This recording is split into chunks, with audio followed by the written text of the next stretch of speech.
Tara, home-base tayo. Wala. Home-base. So, Joey, ikaw lang ba nakaisip ng ganitong paraan para makapag home base?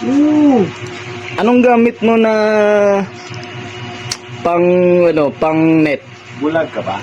Uy, pasensya na po ah. Gamit So, yan o, PLDT.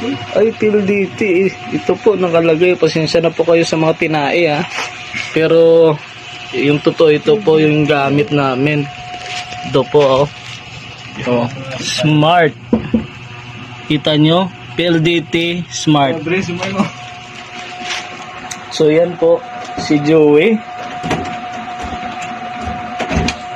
Vlog ko ni my friend, no? Oh. So Joey, Oh, anong model yan? ha? Anong model ng phone yan? Realme. Ay. Yan ba yung pang game? Pang gaming at the same time pang home base. Ay. Yan ano pang inaantay mo? Bili mo. Papakita ko sa inyo. Ipakita mo nga kung anong mga bagay na magagawa.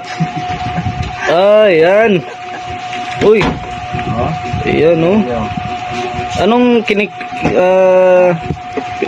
pinipindot mo sa keyboard? Ano yan? Arrow? Arrow button? Keyboard keys yan. Keyboard keys. Yan oh. Yan yung pinipindot ni Joey oh. Yan. Oh. Yung work niya ganito. Oh yan. Oh, kita nyo? Oh, kita nyo? Oh yan. Lalagay na ako ng time, oh. Oh, lalagyan na ng time. Magka-clock out na ata to. 4 hours a day. Oh. Kita nyo? So, merong paraan kung paano makapag home base. So, ano pang hinihintay nyo? Bili na kayo ng cellphone na Realme. At yung internet is yung PLDT prepaid, no? Tama ba? Prepaid, yung 995.